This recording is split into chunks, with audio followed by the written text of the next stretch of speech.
Hello and welcome everyone. My name is Desi and welcome back to my nostalgia trip that is season 1 of Frasier. We are on episode 10. It has been a hot minute since I uploaded. I have been very busy with other things, including posting gaming stuff on my channel. But I wanted to get back to Frasier because I have not given up on it. It just has been a hot minute since I've been able to do these. But this one is episode 10. It is simply called Oops. And this one heavily features Bulldog Briscoe and a couple of new faces who we'll talk about later. The opening cutscene is, or the opening scene is at a coffee shop, the coffee shop, where Niles is complaining about his wife once again.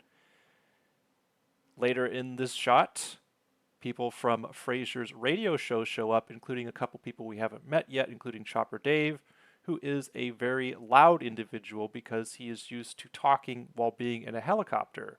And this, of course, rolls over into his personal life where he is always yelling. This, of course, scares Niles away, and he scurries off to do his psychotherapy things.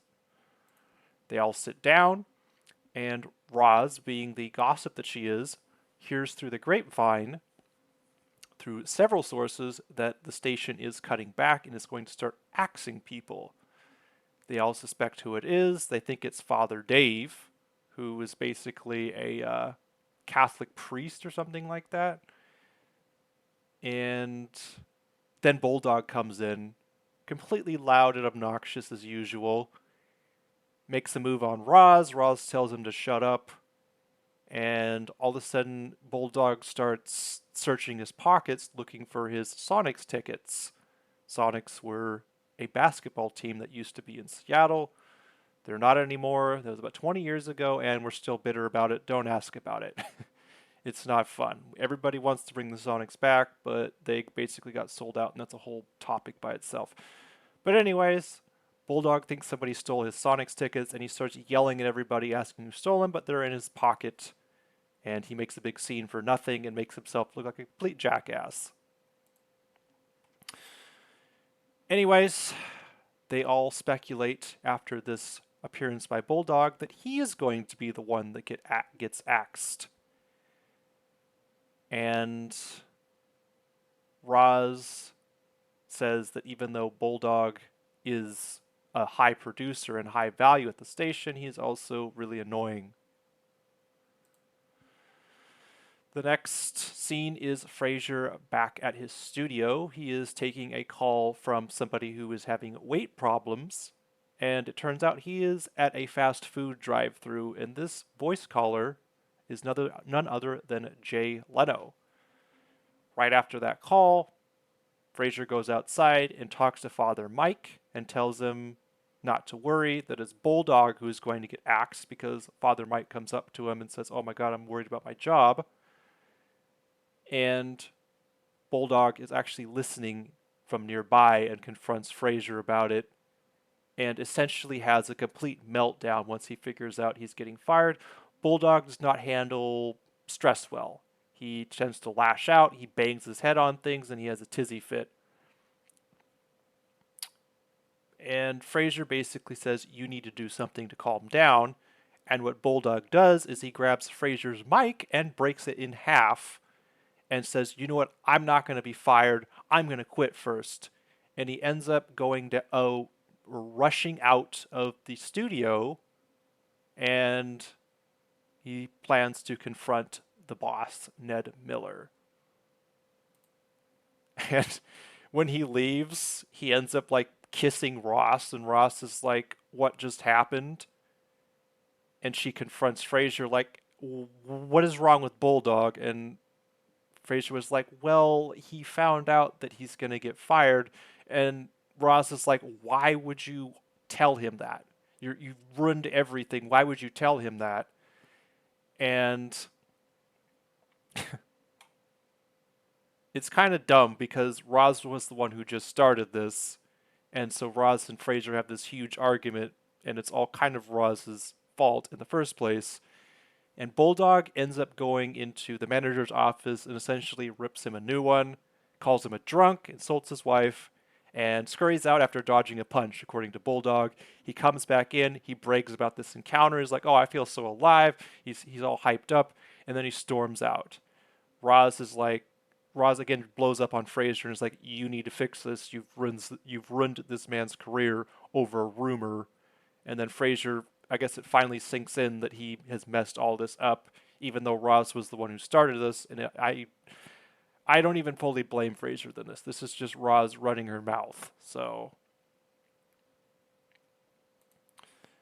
cuts to a lighter scene of Niles coming over with his dead plant. Apparently, this plant is a favorite of Maris's, but per usual, anything that Maris gets close to, she kills because I don't. We still haven't seen Maris. We always get references to Maris, but apparently this was her favorite plant, and she doted on it, and the plant died because apparently anything that's like living gets infected by Maris. Maris is like this plague or something. Um, so Niles is looking for Daphne to help basically cure the plant, and Daphne isn't there, but Martin is, and Martin's like, "Oh, son, let's sit and have a chat." And of course, Martin and Niles have nothing in common, so they just sit there awkwardly and try to make small talk. And Martin is eventually like, Niles, you don't have to be here if you just wanted to see Daphne. And Niles is like, "Oh, how could you say that? I'm your own son. How could you possibly say that I wouldn't want to spend time with me? You've upset me, Dad. I can't be you've upset me so much that I don't want to be here anymore." And he goes to leave. Daphne walks in the door. He's like, "Oh, Dr. Crane, are you staying for dinner?" And Miles is like, "Oh, yes." So it's, and then you get a, a screen of Martin rolling his eyes because, like, Niles is, of course, so besmitten by Daphne. And right after that, Frasier comes in. He has his overcoat because it's raining like cats and dogs. Another reference to Seattle rain. This is why Seattle gets a bad rep, is because in these shows, it's always raining. And also, Daphne looks really cute. I just wanted to point that out. But Martin finds out that his favorite sports show host, his favorite radio host, Bulldog, is off the air now, and he asks Frasier what's going on. Frasier doesn't want to talk about it, obviously, because he's guilty about it. And then Daphne, as you can see in this screenshot here, has one of her psychic episodes, and it's like, "Oh, Dr. Crane." My English accent is terrible. I'm sorry. I shouldn't even try to imitate Daphne, but if I could, I would do it more, but I can't. But she predicts that he's guilty about something, and she presses him, even though Frasier doesn't want to talk about it.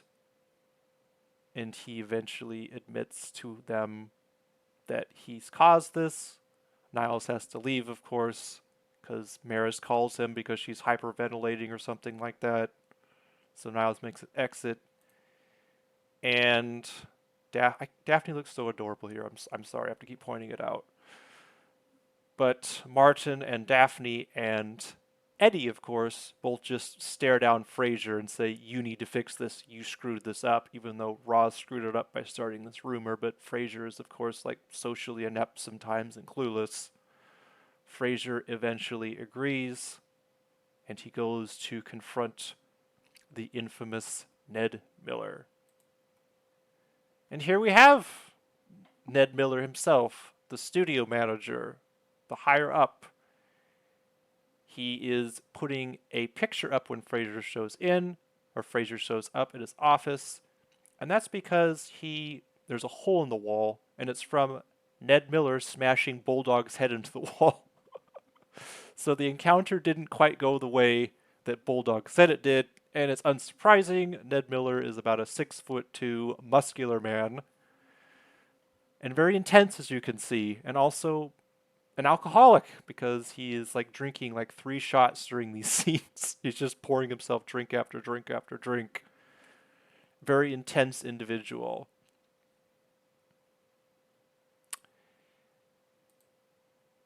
And Frasier sits down and tells Ned that he's responsible for this whole fiasco, essentially. Ned agrees to give Bulldog his job back, but only if he profusely apologizes and basically kisses his butt. Frasier is, of course, relieved because Bulldog actually shows up at Frasier's apartment, like completely soaked from the rain and just despondent. And Frasier realizes after pressure from Daphne and Martin that he needs to go fix this, so he no longer has to have Bulldog at his apartment anymore. But the catch is that Ned does say, I need to cut somebody, and it turns out to be Frasier. Frasier is very despondent about him, and Ned gives him a whole speech of like, "Oh, you'll be fine. You haven't been in the radio business that long. This happens. You'll get over it, and you'll move on." However,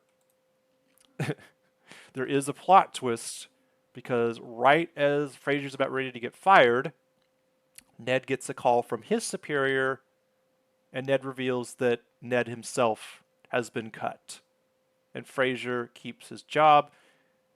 And Frasier, of course, being Frasier, smugly gives the same speech to Ned. And Ned just looks at him and says, God, I wish I would have fired you when I had the chance. And Frasier just kind of rolls his eyes and leaves. It's a very funny scene. And you can see the bottle of alcohol that Ned has poured himself a very stiff drink from because he just got fired.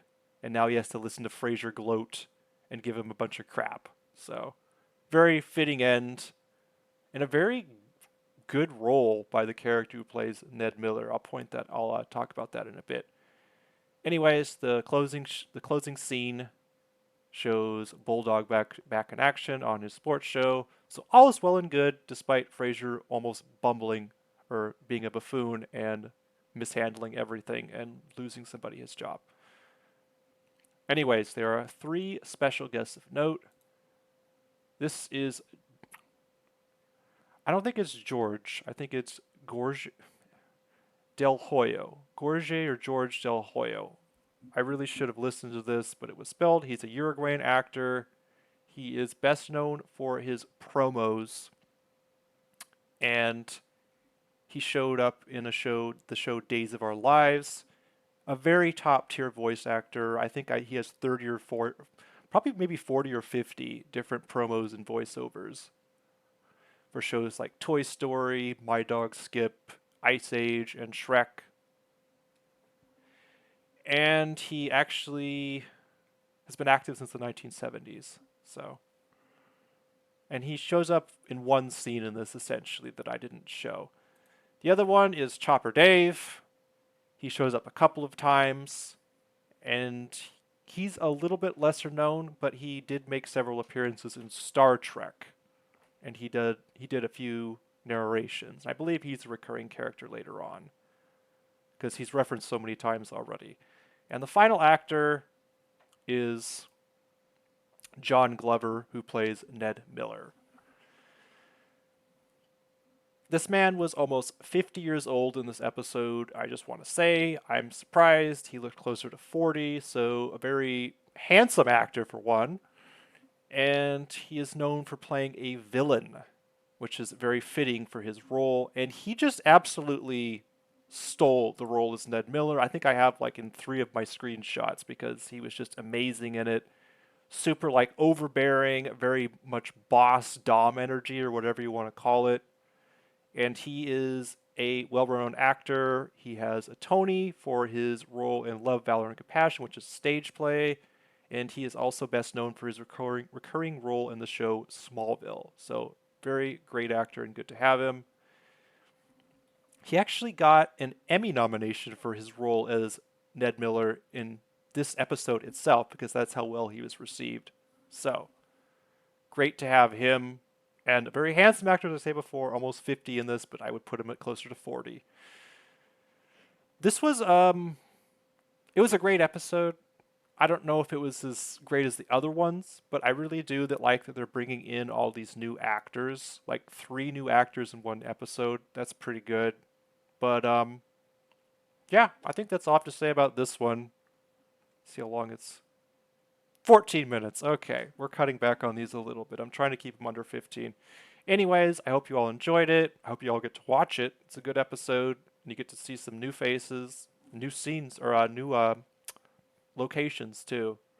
Anyways, I hope you all have a great rest of your day, and I will see you in the next one. Peace.